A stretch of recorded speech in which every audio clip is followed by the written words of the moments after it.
Hello and welcome. My name is Alan, and today we are back with more A Testament of Hope by Dr. Martin Luther King Jr. Today we'll be reading a long piece.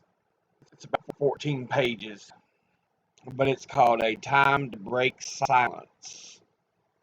Let's hop into this. The blurb reads, Dr. King delivered the historic address at a meeting of clergy and laity concerned.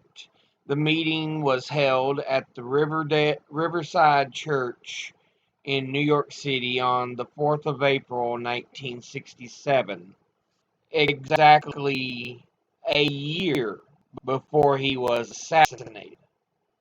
Although this was not the first time he had experienced opposition to the Vietnam War, he had expressed opposition to the Vietnam War. It was the first time he linked it to the civil rights movement.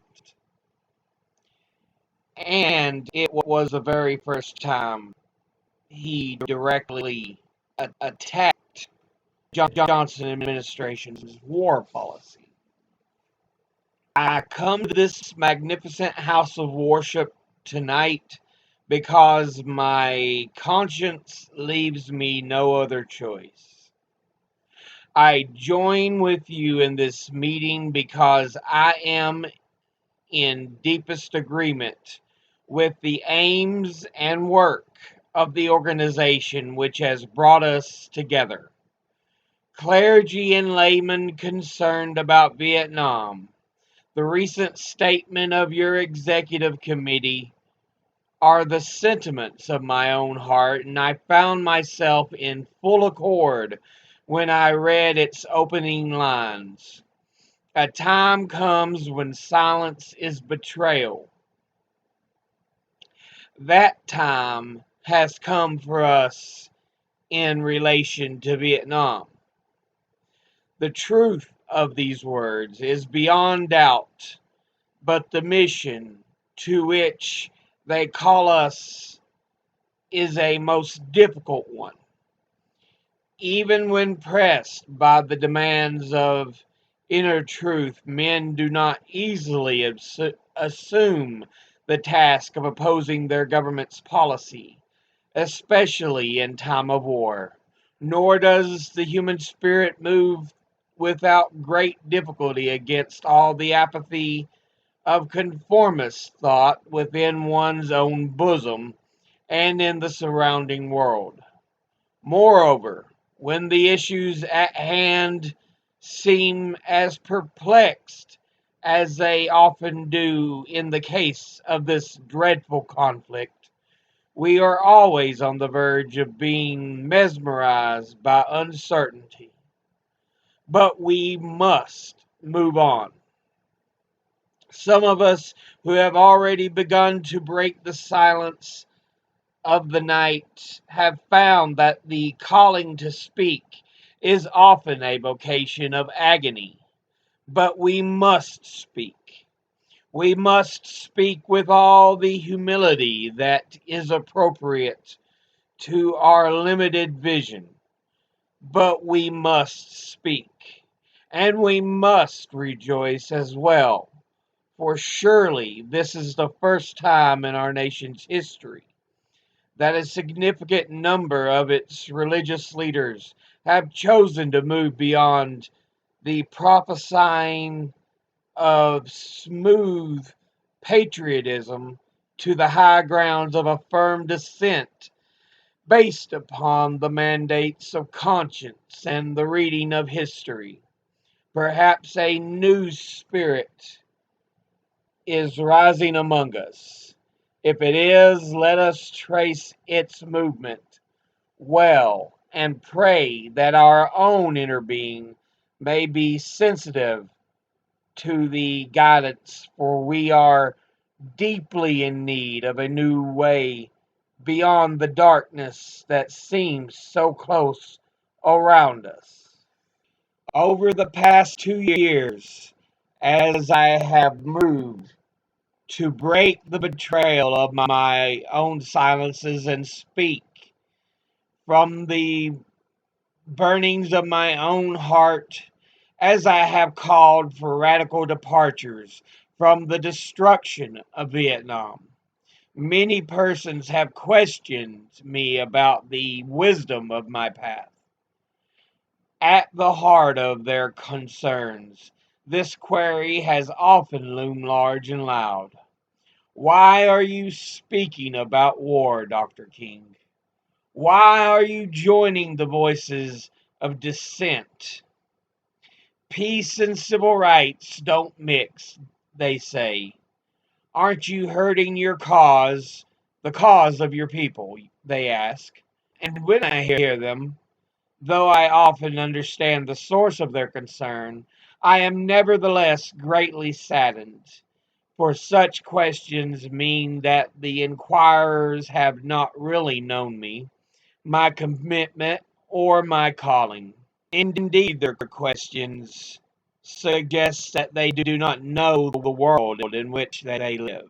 In the light of such tragic misunderstandings, I deem it of signal importance to try to state clearly, and trust concisely, why I believe that the path from Dexter Avenue Baptist Church, the church in Montgomery, Alabama, where I began my pastorate, leads clearly to the sanctuary tonight.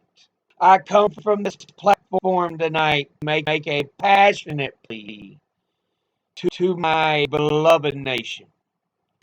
This speech is not addressed to honor or to Hanoi or to the National Liberation Front. It is not addressed to China or to Russia, nor is it an attempt to overlook the ambiguity of the total situation and the need for a collective solution to the tragedy of Vietnam. Neither is it an attempt to make North Vietnam or the National Liberation Front paragons of virtue, nor to overlook the role that they play in the successful resolution of the problem. While they both may have justifiable reason to be suspicious of the good faith of the United States, life and history have eloquent testimony to the fact that conflicts may never resolve without trustful give and take on both sides. Tonight, however, I do not wish to speak to Hanoi or the NLF, rather to my fellow Americans who, with me, bear the greatest responsibility in ending the conflict that has exacted a heavy price on both continents. Importance of Vietnam. Since I am a preacher by trade, I suppose it is not surprising that I have seen seven major reasons in for bringing Vietnam into the field of my moral vision. There is at the outset a very obvious and almost facile connection between the war in Vietnam and the struggle I and others have been waging in America. A few years ago, there was a shining moment in that struggle. It seemed as if there was a real promise of hope for the poor, both black and white, through the poverty program. There were experiments, hopes, new beginnings. Then came the build up to Vietnam, and I watched the program broken and eviscerated as if it were some idle political plaything of a society gone mad on war. And I knew that America would never invest the necessary funds or energies in rehabilitation of its poor so long as adventures like Vietnam continued to draw men and skills and money like some demonic destructive suction tube. So I was increasingly compelled to see the war for an enemy of the poor and to attack it as such.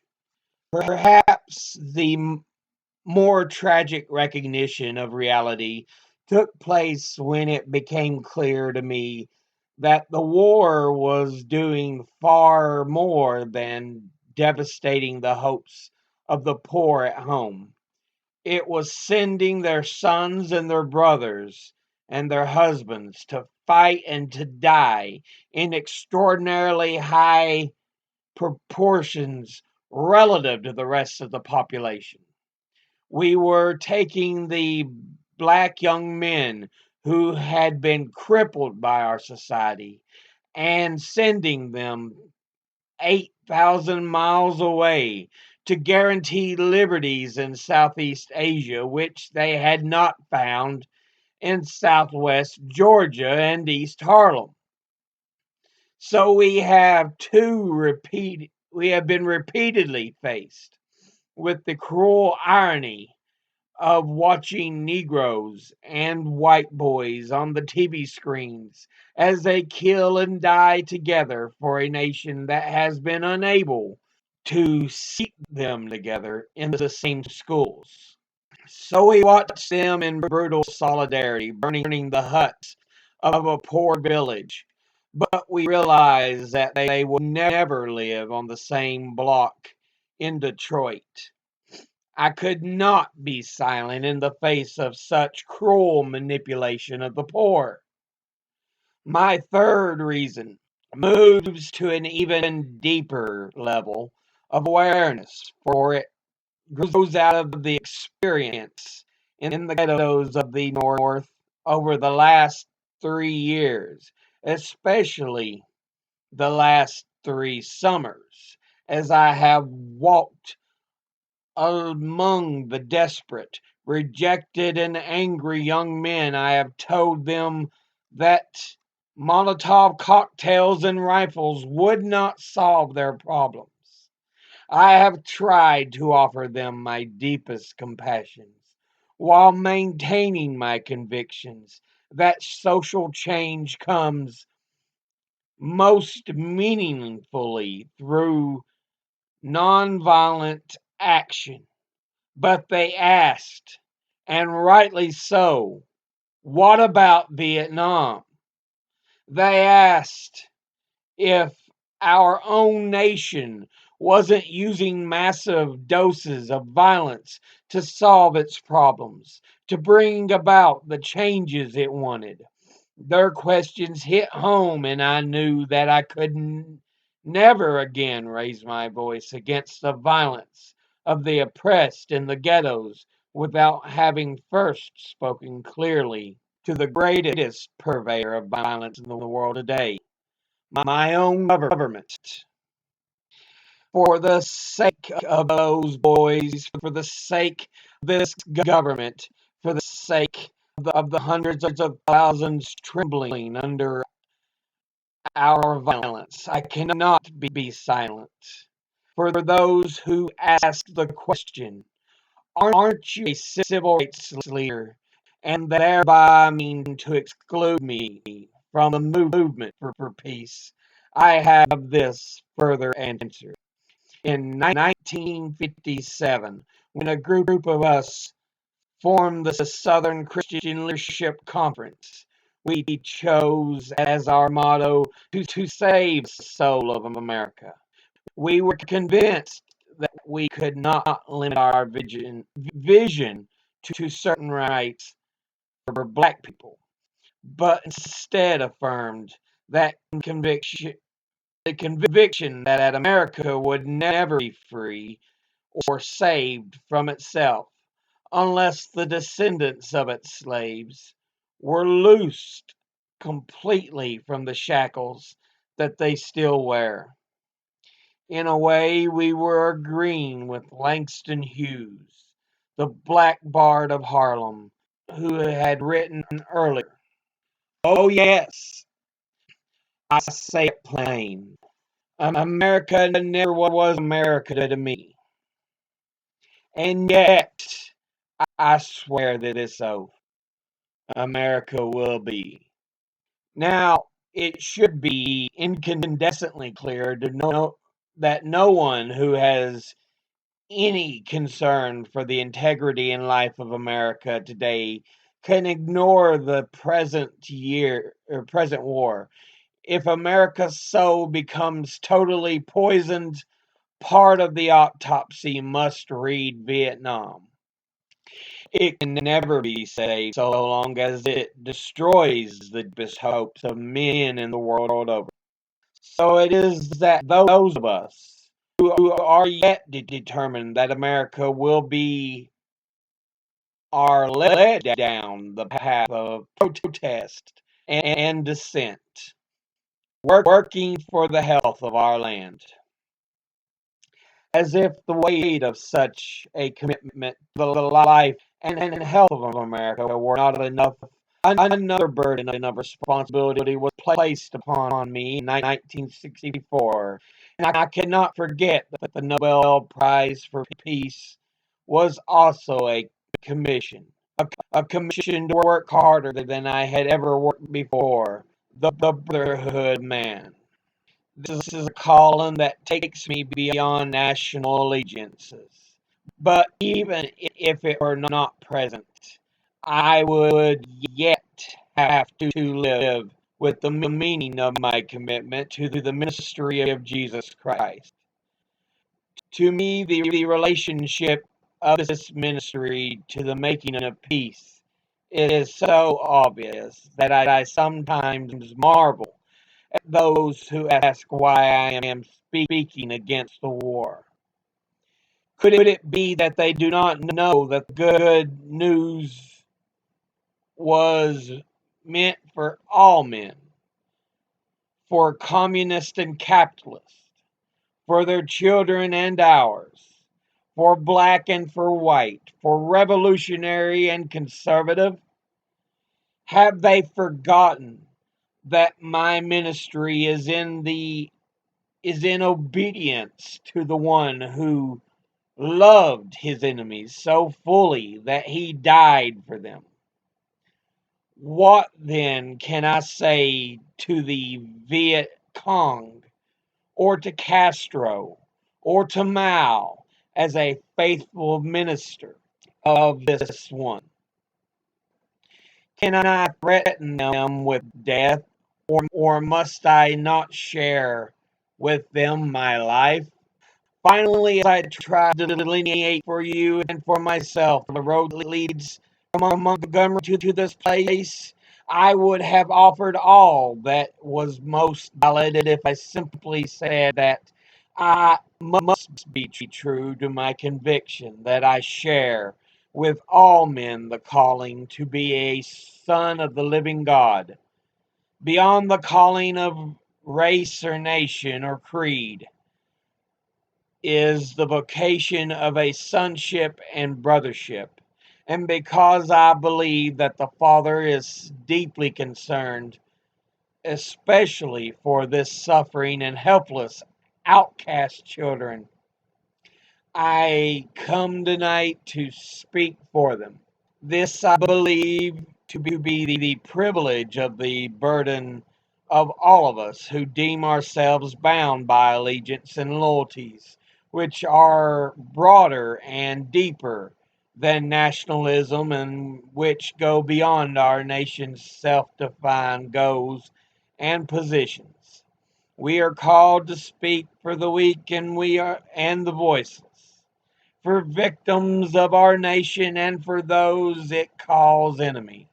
For no document from human hands can make these humans any less our brothers, strange liberators.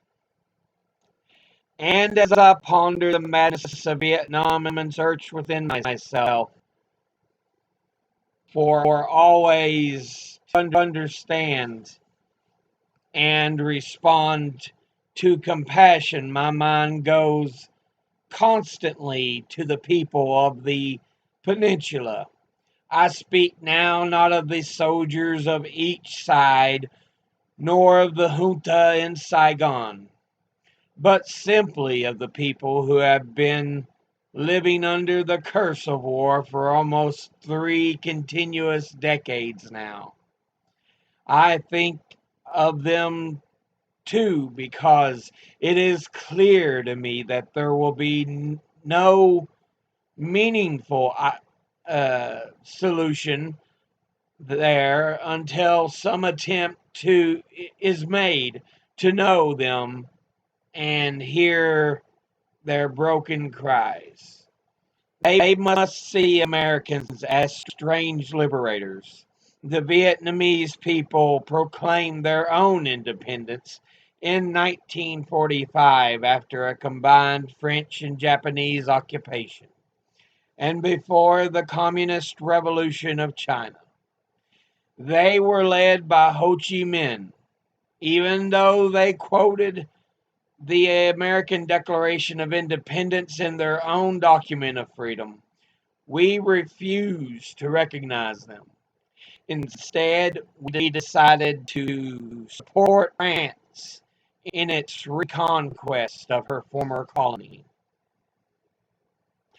Our government felt that the Vietnamese people were not ready for independence. When we again fell victim to the deadly Western arrogance that has poisoned the international atmosphere for so long. With that tragic decision, we rejected a revolutionary government seeking self-determination, a government that had been established not by China or whom the Vietnamese have no great love, but by clearly indigenous forces that included some communists. For the peasants, this new government meant real land reform, one of the most important needs in their lives. For 9 years following 1945, we denied the people of Vietnam the right of independence. For 9 years, we vigorously supported the French in their abortive effort to recolonize Vietnam. Before the end of the war, we were meeting 80% of the French war costs. Even before the French were defeated at Dien Bien Phu, they began to despair of the reckless action. But we did not. We encouraged them with our huge financial and military supplies to continue the war even after they had lost the will. Soon we would be paying almost the full cost of this tragic attempt at recolonization. After the French were defeated, it looked as if independence and land reform would come again through the Geneva Agreements, but instead there came the United States, determined that Ho should not unify the temporarily divided nation, and the peasants watched again as we supported one of the most vicious modern dictators. Our chosen man, Premier Diem. The peasants watched and cringed as Diem ruthlessly routed out all opposition, supported their extortionist landlords, and refused even to discuss reunification with the North. The peasants watched as all this was presided over by U.S. influence and then by increasing numbers of U.S. troops who came to help quell the insurgency that Diem's methods had aroused. When Diem was overthrown, they may have been happy, but the long-time military dictatorships seemed to offer no real change, especially in terms of their need for land and peace. The only change came from America as we increased our troop commitments in support of governments which were singularly corrupt, inept, and without popular support. All the while, the people read our leaflets and received regular promises of peace and democracy and land reform.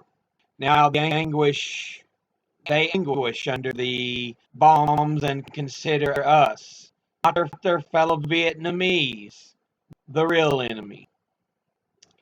They move sadly and apathetically as we herd them off the land of their fathers into concentration camps where minimal social needs are rarely met. They know they must move or be destroyed by our bombs. So they go, primarily women and children and the aged. They watch us, they watch as we poison their water, as we kill 1,000,000 acres of their crops. They must weep as the bulldozers roar through their areas, preparing to destroy the precious trees. They wander into the hospitals with at least 20 casualties from American firepower for one Viet Cong inflicted injury. So far, we may have killed 1,000,000 of them, mostly children. They wander into the towns and see thousands of the children, homeless, without clothes, running in packs on the streets like animals. They see the children degraded by our soldiers as they beg for food. They see the children selling their sisters to the soldiers, soliciting for their mothers. What do the peasants think as we ally ourselves with the landlords and as we refuse to put any action into our many words concerning land reform? What do they think as we test out our latest weapons on them, just as the Germans tested out new medicine and new tortures in the concentration camps of Europe? Where are the roots of the independent Vietnam we claim to be building? Is it among these voiceless ones? We have destroyed their two most cherished institutions, the family and the village. We have destroyed their land and their crops. We have cooperated in the crushing of the nation's only non-communist revolutionary political force, the United Buddhist Church. We have supported the enemies of the peasants of Saigon. We have corrupted their women and children and killed their men. What liberators! Now there is little left to build on, save bitterness. Soon the only solid physical foundations remaining will be found at our military bases and in the concrete of the concentration camps we call fortified hamlets. The peasants may well wonder if we plan to build our new Vietnam on such grounds as these. Could we blame them for such thoughts? We must speak for them and raise the questions they cannot raise. These too are our brothers. Perhaps the more difficult, but no less necessary task is to speak for those who have been designated as our enemies. What of the National Liberation Front, that strangely anonymous group we call VC or communists? What must they think of us in America when they realize that we permitted the repression of cruelty of DM, which helped to bring them into being as a resistance group in the South? What do they think of our condoning the violence which led to their own taking up of arms? How can they believe in our integrity when now we speak of aggression from the North as if there were nothing more essential to the war? How can they trust us? And now we charge them with violence while we pour every new weapon of death into their land. Surely we must understand their feelings, even if we do not condone their actions. Surely we must see that the men we supported press them to their violence. Surely we must see that our own computerized plants of destruction simply dwarf their greatest acts. How do they judge us when our officials know that their membership is less than 25% communist and yet insist on giving them the blanket name? What must they be thinking when they know that we are aware of their control of major sections of Vietnam, and yet we appear ready to allow national elections in which the highly organized political parallel government we have will have no part? They ask how we can speak of free elections when the Saigon press is censored and controlled by the military junta. And they are surely right to wonder what kind of new government we plan to help form without them. The only party in real touch with the peasants. They question our political goals and they deny the reality of a peace settlement from which they will be excluded. Their questions are frighteningly relevant.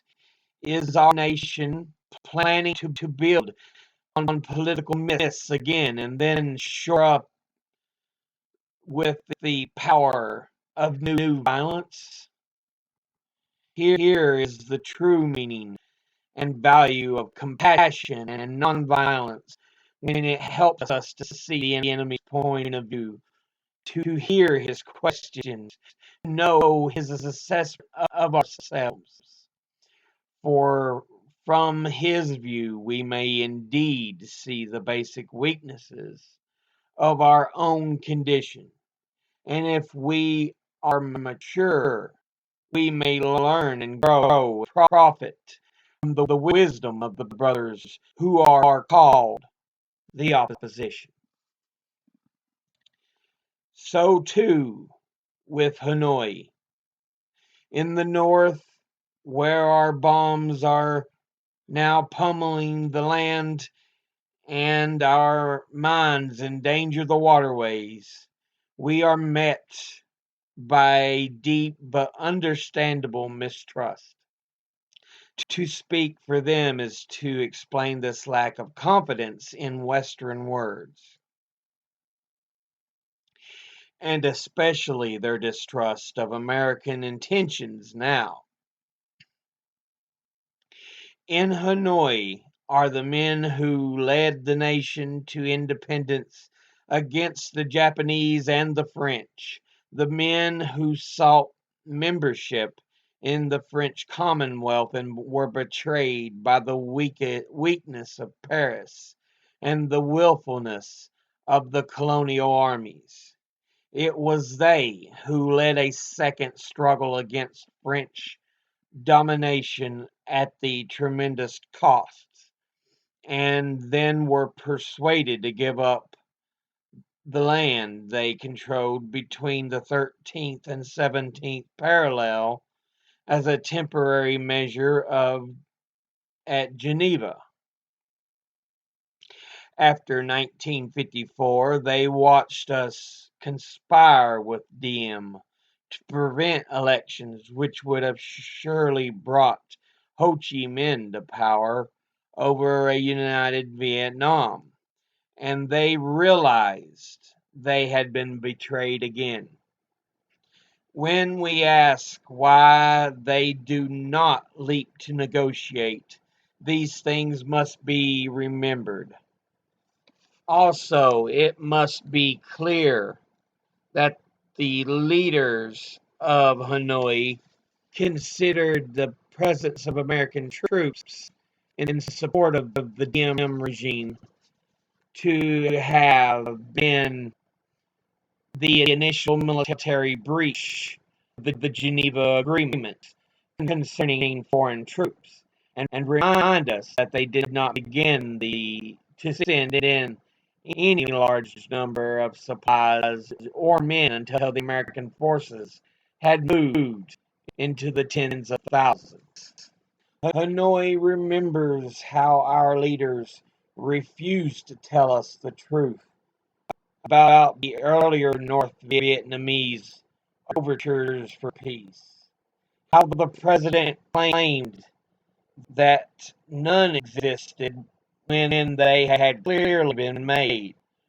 Ho Chi Minh has watched as America has spoken of peace and built up rumors of American plans for an invasion of the North. He knows the bombing and shelling and mining we are doing are part of traditional pre-invasion strategy.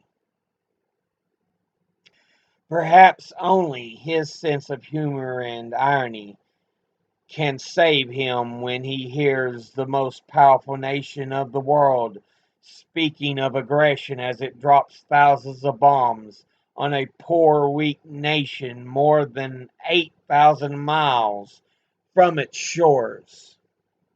At this point, I should make it clear that while I have tried in these last few minutes to give a voice to the voiceless on Vietnam and to understand the arguments of those who are called enemy, I am deeply concerned about our troops there as anything else. For it occurs to me that what we are submitting them to in Vietnam is not simply the brutalizing process that goes on in any war where armies face each other and seek to destroy. We are adding cynicism to the process of death, for they must know after a short period there that none of the things we claim to be fighting for are really involved. Before long, we must know that their government has sent them into struggle among Vietnamese, and the more sophisticated surely realize that we are on the side of the wealthy and secure while we create a hell for the poor. Somehow, this sadness must cease. We must stop now. I speak as a child of God and a brother to the suffering poor of Vietnam. I speak for those whose land is being laid waste, whose homes are being destroyed, whose culture is being subverted. I speak for the poor of America who are paying the double price for smashed dreams at home and death and corruption in Vietnam. I speak as a citizen of the world, for the world as it stands against the path we have taken. I speak as an American to the leaders of my own nation. The great initiative in this war is ours. The initiative to stop it must be ours. This is the message of the great Buddhist leaders of Vietnam. Recently, one of them wrote these words: each day the war goes on and the hatred increases in the heart of the Vietnamese and in the hearts of those of humanitarian instinct. The Americans are forcing even their friends into becoming their enemies. It is curious that the Americans, who calculate so carefully on the possibilities of military victory, do not realize that in the process they are incurring deep psychological and political defeat. The image of America will never again be the image of revolution, freedom, and democracy, but the image of violence and militarism. If we continue, there will be no doubt in my mind, and in the mind of the world, that we will have no honorable intentions in Vietnam. It will become clear that our minimal expectation is to occupy it as an American colony, and men will not refrain from thinking that our maximum hope is to goad China into a war so that we may bomb her nuclear installations. If we do not stop our war against the people of Vietnam immediately, the world will be left with no other alternative than to see this awesome, horribly clumsy, and deadly game we have decided to play. The world now demands a maturity of America that we may not be able to achieve. It demands that we admit that we have been wrong from the beginning of our adventure in Vietnam, that we have been detrimental to the life of the Vietnamese people. The situation is one in which we must be ready to turn sharply from our present ways. In order to atone for our sins and errors in Vietnam, we should take the initiative in bringing a halt to this tragic war. I would like to suggest 5 concrete things that our government should do immediately to begin the long and difficult process of extricating ourselves from the nightmarish conflict. 1. End all bombing in North and South Vietnam. 2.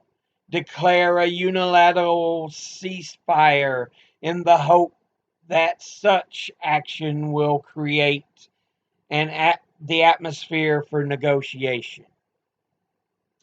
3. Take immediate steps to prevent other battlegrounds in Southeast Asia by curtailing our military buildup in Thailand and other interference in Laos.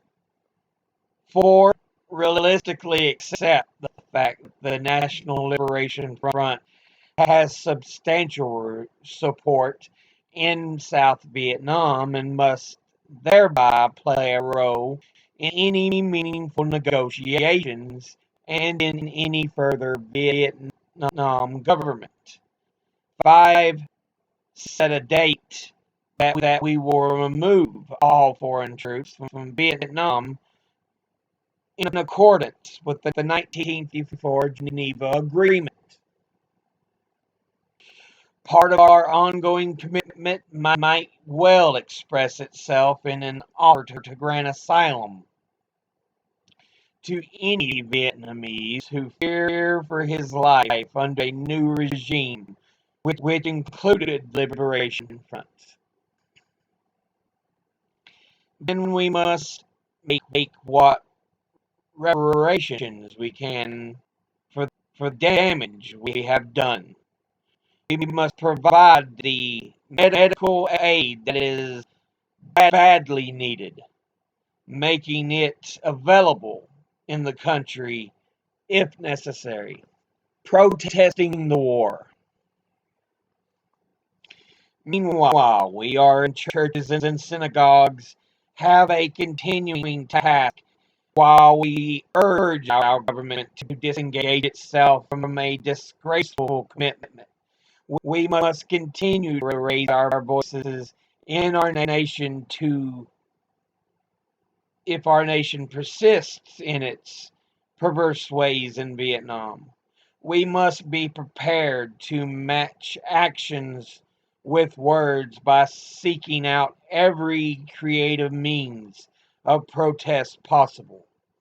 As we counsel young men concerning military service, we must clarify for them our nation's role in Vietnam and challenge them with the alternative of conscientious objection.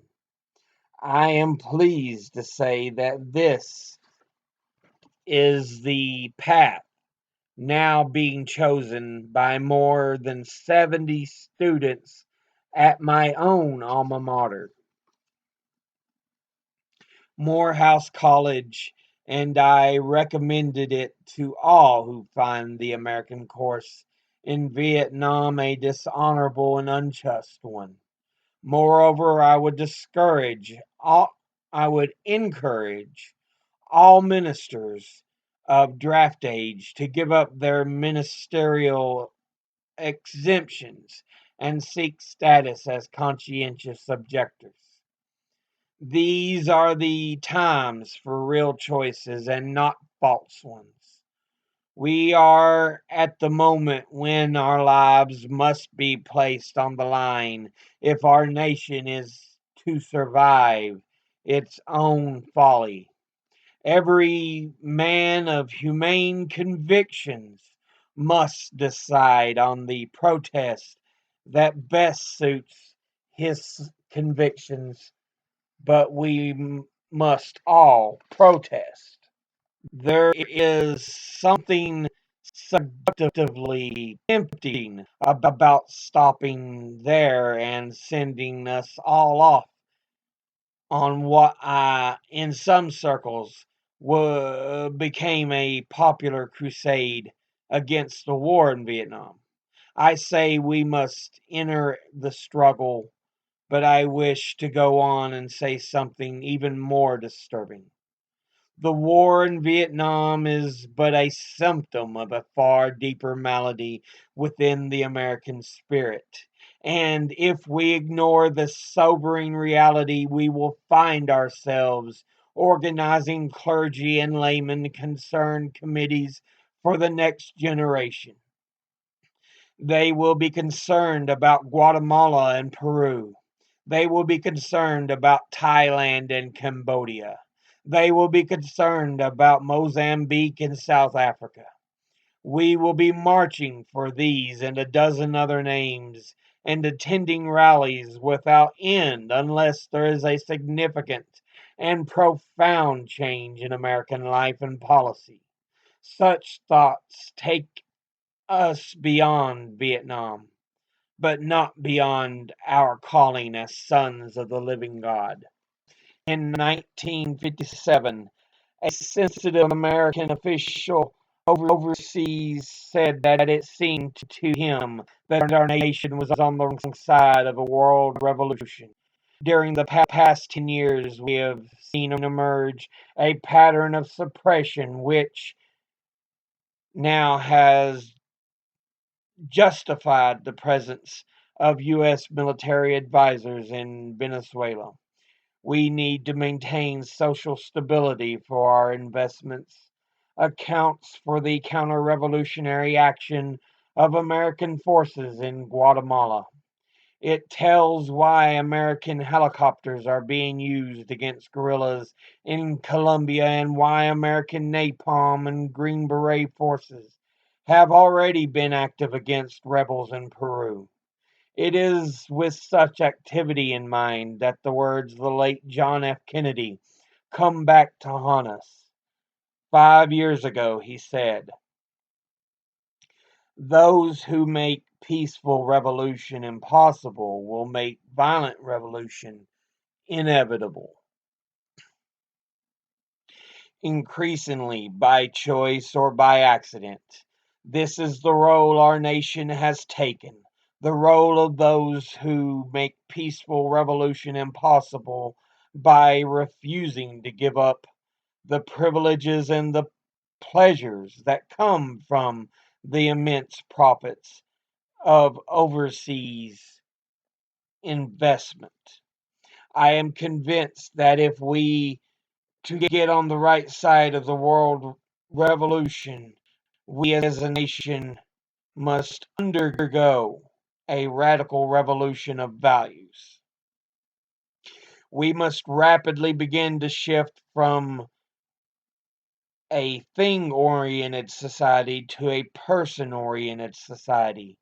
When machines and computers, profit motives, and property rights are considered more important than people, the giant triplets of racism, materialism, and militarism are inescapable of being conquered. A true revolution of values will soon cause us to question the fairness and justice of many of our past and present policies. On the one hand, we are called to play the Good Samaritan in life's roadside, but that will be only an initial act. One day we must come to see that the whole Jericho road must be transformed so that men and women will not be constantly beaten and robbed as they make their journey on life's highway. True compassion is more than flinging a coin to the beggar. It is not haphazard and superficial. It comes to see that an edifice which produces beggars needs restructuring. A true revolution of values will soon look uneasily on the glaring contrast of poverty and wealth. With righteous indignation, it will look across the seas and see individual capitalists of the West investing huge sums of money in Asia, Africa, and South America, only to take the profits out with no concern for the social betterment of the countries and say, "This is not just." It will look at our alliance with the landed gentry of Latin America and say, "This is not just." The Western arrogance of feeling that it has everything to teach others and nothing to learn from them is not just. A true revolution of values will lay hands on the world order and say of war, "The way of settling differences is not just."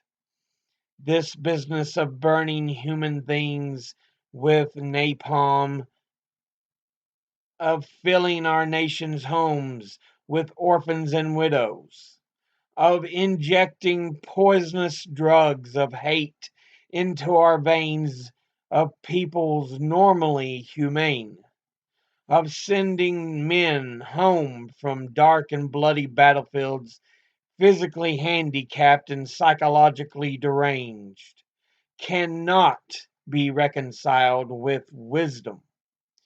justice, and love. A nation that continues year after year to spend more money on military defense than on programs of social uplift is approaching spiritual death. America, the richest and most powerful nation in the world, can well lead the way in this revolution of values. There is nothing except a tragic death wish to prevent us from reordering our priorities so that the pursuit of peace will take precedence over the pursuit of war. There is nothing to keep us from molding a recalcitrant status quo with bruised hands until we have fashioned it into a brotherhood. This kind of positive revolution of values is our best defense against communism. War is not the answer. Communism will never be defeated by the use of atomic bombs or nuclear weapons. Let us not join those who shout war and, through their misguided passions, urge the United States to relinquish its participation in the United Nations. These are days which demand wise restraint and calm reasonableness. We must not call everyone a communist or an appeaser who advocates the seating of Red China in the United Nations and who recognizes that hate and hysteria are not the final answers to the problem of these turbulent days. We must not engage in a negative anti communism, but rather in a positive thrust for democracy, realizing that our great defense against communism is to take offensive action in behalf of justice. We must, with positive action, seek to remove those conditions of poverty, insecurity, and injustice, which are the fertile soil in which the seed of communism grows and develops. The people are important. There are revolutionary times. All over the globe, men are revolting against old systems of exploitation and oppression, and out of the wombs of the frail world, new systems of justice and equality are being born. The shirtless and barefoot people of the land are rising up as never before. The people who sat in the darkness have seen a great light. We in the West must support these revolutions. It is a sad fact that because of comfort, complacency, a morbid fear of communism, and our proneness to adjust to injustice, the Western nations that initiated so much of the revolutionary spirit of the modern world have now become the arch anti revolutionaries. This has driven many to feel that only Marxism has the revolutionary spirit. Therefore, communism is a judgment against our failure to make democracy real and follow through on the revolutions that we initiated. Our only hope today lies in the ability to recapture the revolutionary spirit and go into a sometimes hostile world declaring eternal hostility to poverty, racism, and militarism. With this powerful commitment, he shall boldly challenge the status quo and unjust mores, and thereby speed the day when every valley shall be exalted, and every mountain and hill shall be made low, and the crooked shall be made straight, and the rough places plain. A genuine revolution of values means, in the final analysis, that our most loyalties must become ecumenical rather than sectional. Every nation must now develop an overriding loyalty to mankind as a whole in order to preserve the best in their individual societies. This call for a worldwide fellowship that lifts neighbors' concern beyond one's tribe and race, class, and nation is in reality, a call for an all embracing and unconditional love for all men. This oft misunderstood and misinterpreted concept, so readily dismissed by the Nietzsche's of the world as a weak and cowardly force, must now become an absolute necessity for the survival of man. When I speak of love, I am not speaking of some sentimental and weak response. I am speaking of that force which all of the great religions have seen in the supreme unifying principle of life. Life is somehow the key that unlocks the door which leads to the ultimate reality. This Hindu, Muslim, Christian, Jewish, Buddhist belief that ultimate reality is beautifully summed up in the epistle of St. John. Let us love one another. Our love is God, and everyone that loveth is born of God and knoweth God. He that loveth not knoweth not God, nor God is love. It is love one if we love one another, God dwelleth in us, and his love is perfected in us. Let us hope that the Spirit will become the order of the day. We can no longer afford to worship the God of hate or bow before the altar of retaliation.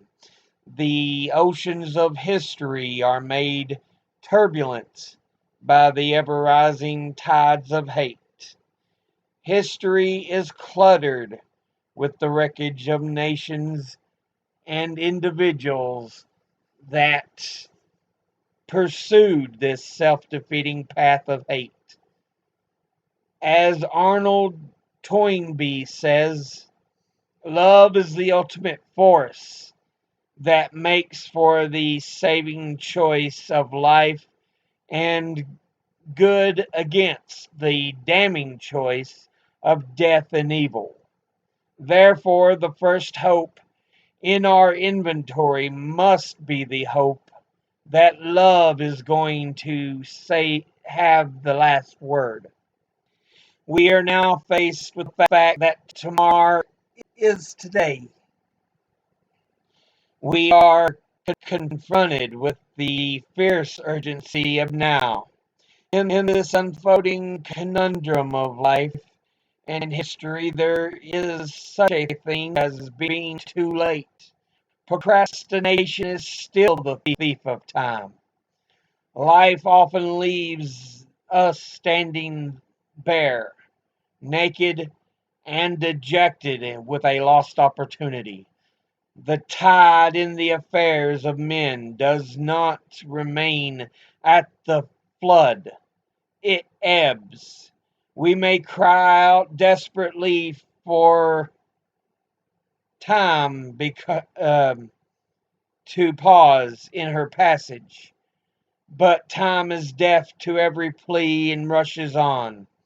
Over the bleached bones and jumbled residue of numerous civilizations are written the pathetic words, "too late." There is an invisible book of life that faithfully records our vigilance or our neglect. The moving finger writes, and having writ, moves on. We still have a choice today: nonviolent existence or violent co annihilation. We must move past indecision to action.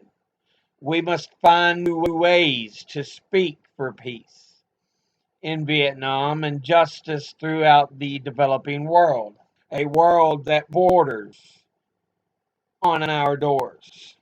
If we do not act, we shall surely be dragged down the long, dark, and shameless corridors of time reserved for those who possess power without compassion, might without morality, and strength without sight. Now let us begin.